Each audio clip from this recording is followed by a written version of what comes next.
नमस्कार। Challenge board में आप सभी का स्वागत है। दोस्तों, मैं हूं विकेश कुमार और आज की इस वीडियो में हम लोग बात करेंगे प्रश्नावली 4.3 के प्रश्न संख्या 10। दोस्तों, यदि आप इस चैनल पर नए हैं तो एक लाइक कर दीजिएगा। चैनल को सब्सक्राइब करने के साथ साथ बेल आइकन को प्रेस जरूर कर दीजिएगा ताकि आने वाला प्रत्येक वीडियो का नोटिफिकेशन सबसे पहले आप तक पहुँचे। तो आइए अब हम शुरू करते हैं। प्रश्नावली 4.3 के प्रश्न संख्या 10 है। दोस्तों, इस क्वेश्चन में कहा जा रहा है मैसूर और बंगलोर के बीच के 132 किलोमीटर यात्रा करने में एक एक्सप्रेस रेलगाड़ी सवारी गाड़ी से 1 घंटा समय कम लेती है। ठीक है, मध्य के स्टेशनों पर ठहरने का समय ध्यान में न लिया जाए। ठीक है, यदि एक्सप्रेस रेलगाड़ी की औसत चाल सवारी गाड़ी की औसत चाल से 11 किलोमीटर अधिक हो तो दोनों रेलगाड़ियों की औसत चाल ज्ञात कीजिए। ठीक है, इस क्वेश्चन के अनुसार हमें दो कंडीशन दिया गया है। ठीक है, पहला कंडीशन ये है कि हमारे पास में दो गाड़ी है। ठीक है, यानी कि एक्सप्रेस गाड़ी है, एक सवारी गाड़ी है और हमें 132 किलोमीटर की यात्रा करनी है। ठीक है, तो कंडीशन ये है जब 132 किलोमीटर की यात्रा किया जा रहा है, ठीक है, तो उस यात्रा के दौरान एक्सप्रेस रेलगाड़ी सवारी गाड़ी से 1 घंटा कम समय लेती है। ठीक है, यानी कि जितना समय सवारी गाड़ी लेती है उससे कहीं 1 घंटा कम समय एक्सप्रेस रेलगाड़ी लेती है। ठीक है, तो ये मेरा पहला कंडीशन है। और दूसरा कंडीशन यह है कि यदि एक्सप्रेस रेलगाड़ी की औसत चाल सवारी गाड़ी की औसत चाल से 11 किलोमीटर पर घंटा अधिक है। ठीक है, तो ये मेरा दूसरा कंडीशन है। ठीक है, लेकिन इन दोनों कंडीशन में हमें ये नहीं बताया गया है कि सवारी गाड़ी की एक्चुअल चाल कितना है या फिर एक्सप्रेस रेलगाड़ी की एक्चुअल चाल कितना है। ठीक है, तो यहाँ पर हम सवारी गाड़ी की औसत चाल मान लेंगे 1 किलोमीटर पर घंटा। ठीक है, और 11 किलोमीटर अधिक है एक्सप्रेस रेलगाड़ी की चाल। ठीक है, तो एक्सप्रेस रेलगाड़ी की चाल मान लेंगे x + 11 किलोमीटर पर घंटा। ठीक है, तो आइए हम इसको सोल्व करते हैं। और हाँ, प्रश्न संख्या 1 से लेकर के प्रश्न संख्या 9 तक का सॉल्यूशन मैंने पिछले वीडियो में दे दिया है। यदि आप नहीं देखे हैं तो प्लेलिस्ट या डिस्क्रिप्शन में जाकर पूरे वीडियो को देख सकते हैं। तो आइए अब हम शुरू करते हैं। एक्सरसाइज 4.3 है और प्रश्न संख्या है 10। ठीक है, तो सबसे पहले हम यहाँ पर लिखेंगे माना कि सवारी गाड़ी की औसत चाल बराबर x किलोमीटर पर घंटा तथा एक्सप्रेस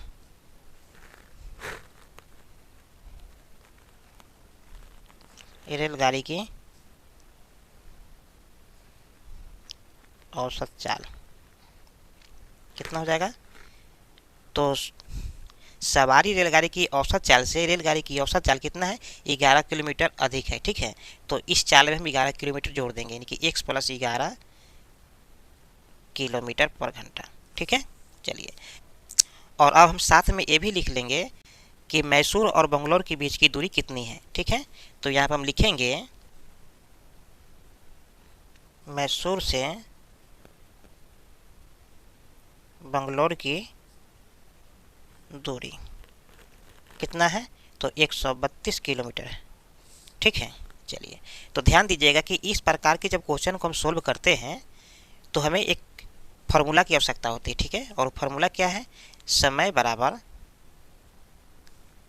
दूरी बटा चाल। ठीक है, चलिए देखिए, हम समय का फार्मूला इसलिए लगाए हैं कि हमें यहाँ पर दूरी दिया गया है। ठीक है, दूरी दिया गया है और फिर दिया गया है चाल। ठीक है, चाल भी दिया गया है, इसीलिए हमने समय का फार्मूला लगाया है और इसी फार्मूला का इस्तेमाल करके हम इस क्वेश्चन को सोल्व कर सकते हैं। ठीक है, तो उससे पहले हम क्या करते हैं कि समय को निकाल लेते हैं। ठीक है, यानी कि सवारी की गाड़ी द्वारा कितना समय लगा और एक्सप्रेस रेलगाड़ी द्वारा कितना समय लगा, तो इन दोनों चीज़ को हम पहले निकाल लेते हैं। ठीक है, तो यहाँ पर हम लिखेंगे चूँकि सवारी गाड़ी द्वारा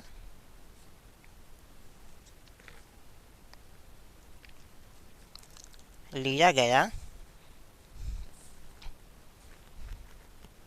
समय, ठीक है, तो कितना हो जाएगा, दूरी बटा चाल। ठीक है, समय बराबर कितना हो जाएगा, दूरी बटा चाल।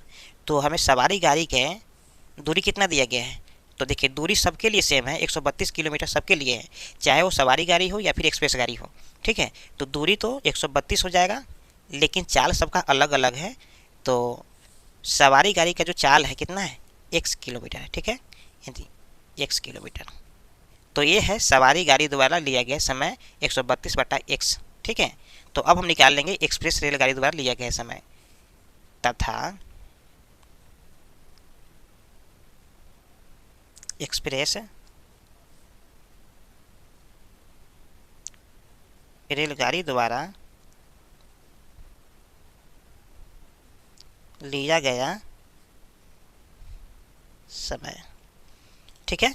तो एक्सप्रेस रेलगाड़ी द्वारा समय कितना लिया गया, तो ध्यान रखिएगा समय बराबर दूरी बटा चाल होता है, ठीक है। तो दूरी कितना है, देखिए दूरी दोनों के लिए बराबर है 132 किलोमीटर, तो यहाँ पर हो जाएगा 132 बट्टा चाल। देखिए एक्सप्रेस रेलगाड़ी की औसत चाल क्या है, तो x + 11 किलोमीटर पर घंटा, तो x + 11 किलोमीटर पर घंटा, ठीक है। तो ये मेरा हो गया एक्सप्रेस रेलगाड़ी द्वारा लिया गया समय, ठीक है। तो देखिए अब क्वेश्चन में ये कहा जा रहा है कि मैसूर और बंगलौर के बीच के 132 किलोमीटर यात्रा करने में एक एक्सप्रेस रेलगाड़ी सवारी गाड़ी से 1 घंटा कम समय लेती है, ठीक है।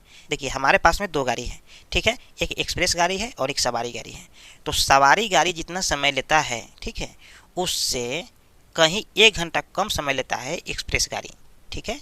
यानी कहने का मेरा मतलब ये है कि सवारी रेलगाड़ी द्वारा जो समय लिया गया है 132/x लिया गया है, तो इसका समय ज़्यादा लगा है, ठीक है, और एक्सप्रेस रेलगाड़ी जो है इसका समय कम लगा है, ठीक है, क्योंकि इसका चाल x है और इसके चाल में x + 11 है, क्योंकि 11 किलोमीटर अधिक है। तो जाहिर सी बात है कि इसका समय कम लगेगा और इसका समय ज़्यादा लगेगा, मतलब अंतर कितना का है, 1 घंटा का है, ठीक है। तो हम क्या करेंगे कि इस ज़्यादा समय में से कम समय को हम माइनस कर देंगे, ठीक है। तो हमें कितना आना चाहिए, 1 घंटा आना चाहिए, ठीक है। तो यहाँ पर हम लिखेंगे 132/x माइनस 132/x + 11, ठीक है। और दोनों को माइनस करेंगे तो कितना का अंतर आ रहा है, तो 1 घंटा का अंतर आ रहा है, ठीक है। चलिए अब दोस्तों हम क्या करेंगे कि इन दोनों का हम एलसीएम ले लेंगे, ठीक है। तो यहाँ पर हो जाएगा x × x + 11, ठीक है। देखिए x से x कैंसिल हो गया तो क्या बचा, x + 11, तो x + 11 में हम क्या करेंगे 132 से गुना कर देंगे, ठीक है। तो यहाँ पर लिखेंगे 132 × x + 11 माइनस, देखिए x + 11 से x + 11 कैंसिल हो गया, तो 132 में गुना करेंगे 1 से, तो 132 x आ जाएगा बराबर 1, ठीक है। देखिए अब इसको गुना कर लेते हैं, यानी कि 132 में गुना करेंगे 1 से, तो यहाँ पर आ जाएगा 132x प्लस, देखिए 132 में गुना करेंगे हम 11 से तो कितना आ जाएगा, 1452 आ जाएगा, ठीक है।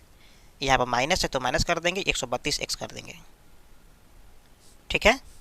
अब इसको भी गुना कर लेते हैं, यानी कि x में गुना करेंगे x से, तो यहाँ पर आ जाएगा x² प्लस, और x में गुना करेंगे 11 से, तो यहाँ पर आ जाएगा 11x बराबर 1।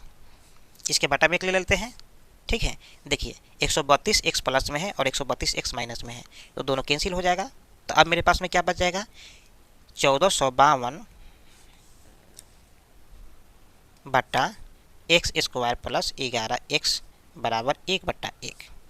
अब इसको हम क्रॉस गुना कर ले, ठीक है। तो क्रॉस गुना करेंगे तो x² + 11 x में गुना करेंगे 1 से, तो इसमें कोई चेंजिंग नहीं होगा, ठीक है। तो यहाँ पर हो जाएगा x² + 11x बराबर 1452, ठीक है। अब देखिए 1452 प्लस में ना है तो बराबर की साइड में लाएंगे तो माइनस में हो जाएगा, यानी कि x² + 11x माइनस 1452, ठीक है। तो ध्यान से देखिए कि मैं द्विघात समीकरण है, क्यों, क्योंकि इसका अधिकतम घात 2 है, ठीक है। तो यहाँ सब हम निकालेंगे मूल्य, तो ध्यान दीजिए मूल्य निकालने से पहले हम निकालते हैं d, ठीक है, और उससे पहले निकालते हैं हम ABC का मान, ठीक है। तो आइए हम यहाँ पर निकालते हैं ABC का मान। तो ध्यान दीजिए कि यहाँ पर a बराबर हो जाएगा 1, ठीक है, क्योंकि x² का जो गुणांक है कुछ नहीं तो 1 है। b का मान कितना होगा, तो x का गुणांक कितना है 11 है, तो यहाँ पर 11 हो जाएगा, और यहाँ पर हो जाएगा c, तो c बराबर कितना हो जाएगा -1452, ठीक है। चलिए अब यहाँ से हम निकालेंगे d का मान, ठीक है। तो d बराबर क्या हो जाएगा, तो d बराबर हो जाएगा b² - 4ac, ठीक है। ये मेरा फॉर्मूला है डिस्क्रिमिनेशन निकालने का, यानी कि विवेचक निकालने का। तो यहाँ से हम क्या करेंगे, वैल्यू को पुट कर लेंगे, ठीक है। तो b² है, यानी कि b का मान कितना है 11, तो 11 का स्क्वायर कर देते हैं माइनस 4 गुने a का मान कितना है 1 है, गुने c का मान कितना है, तो c का मान यहाँ पर माइनस हो जाएगा, ठीक है, क्या होगा -1452, -1452। ठीक है, अब इसको हम गुना कर लेते हैं। तो देखिए गुना करेंगे तो 11 का स्क्वायर है, तो 11 में गुना करेंगे 11 से तो कितना आ जाएगा 121 आ जाएगा।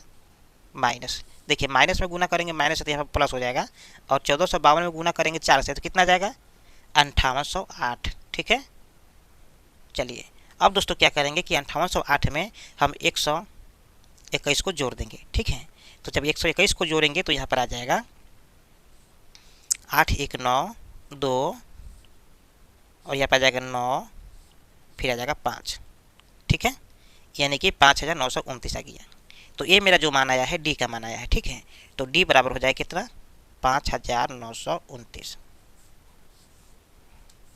चलिए अब दोस्तों यहाँ से हम निकालेंगे x का मान। ठीक है, तो x के मान को निकालने के लिए क्या फॉर्मूला है, तो देखिए x बराबर होता है -b प्लस माइनस √100d। इस d के स्थान पर चाहे तो आप b स्क्वायर -4 से भी लिख सकते हैं।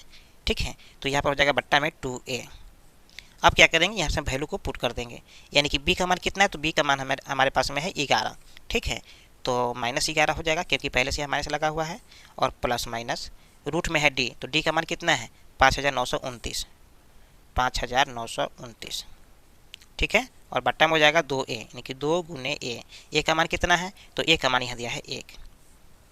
ठीक है, चलिए अब दोस्तों क्या करेंगे कि -11 प्लस माइनस और 5929 का जब रूट तोड़ेंगे तो यहाँ पर आ जाएगा 77। ठीक है, और 2 में गुना करेंगे 100 तो यहाँ पर हो जाएगा 2। ठीक है, चलिए अब दोस्तों क्या करेंगे कि यहाँ पर हमें एक प्लस दिया है एक माइनस दिया है, तो एक हम प्लस के साथ लिख लेंगे और एक हम माइनस के साथ लिख लेंगे। ठीक है, तो पहले हम प्लस के साथ लिख लेते हैं, यानी कि -11 प्लस 77। ठीक है, और बट्टा में हो जाएगा 2, फिर यहाँ पर हो जाएगा -11 फिर -77 बट्टा में हो जाएगा 2। ध्यान दीजिए कि 11 माइनस में है और 77 प्लस में है, तो दोनों माइनस होगा, तो यहाँ पर आ जाएगा 66 बट्टा 2। देखिए 11 माइनस में है और 77 भी माइनस में है, तो यहाँ दोनों जुड़ जाएगा, यानी कि माइनस में हो जाएगा 88 बट्टा 2। ध्यान दीजिए इसको कैंसिल करेंगे तो 44 बार में कैंसिल होगा, और इसको कैंसिल करेंगे तो 33 बार में कैंसिल होगा। ठीक है, चलिए तो अब फाइनली हमें यहाँ पर x का मान कितना आया है, तो फाइनली हमें यहाँ पर x का मान आया है 33 प्लस में आया है, और एक माइनस में आया है 44। ठीक है, चलिए चूँकि इस क्वेश्चन में हम चाल से संबंधित या फिर दूरी, चाल और दूरी से संबंधित क्वेश्चन का सलूशन कर रहे हैं, तो आपको पता है कि कोई भी चाल या फिर दूरी माइनस में नहीं हो सकता है। ठीक है, तो मूल रूप से हमें यहाँ पर ऋणात्मक है तो इसको छोड़ देना है। ठीक है, और हमको 33 को ले लेना क्यों, क्योंकि ये प्लस में है। तो सबसे पहले यहाँ पर लिखेंगे सवारी गाड़ी की औसत चाल। देखिए सवारी गाड़ी की औसत चाल को हमने क्या माना था, x माना था, और x का मान कितना आया 33 आया। ठीक है, चलिए अब ध्यान दीजिए कि सवारी गाड़ी को जब हमने x माना था तो एक्सप्रेस गाड़ी की जो चाल था वो सवारी गाड़ी से 11 किलोमीटर अधिक था। ठीक है, तो यहाँ पर लिखेंगे हम एक्सप्रेस रेलगाड़ी की औसत चाल।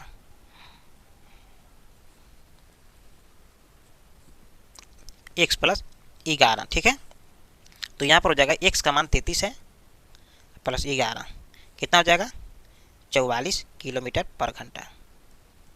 तो ध्यान दीजिएगा कि 1 घंटा में, ठीक है, सवारी गाड़ी 33 किलोमीटर दूरी तय करेगी और एक्सप्रेस रेलगाड़ी का औसत चाल कितना है 44 किलोमीटर, मतलब कि 1 घंटा में 44 किलोमीटर की दूरी तय करेगी। ठीक है, तो ये मेरा हो गया फाइनल आंसर। उम्मीद करते हैं कि वीडियो आपको समझ में आ गया होगा। फिर मिलते हैं एक और नई वीडियो के साथ, तब तक के लिए जय हिंद।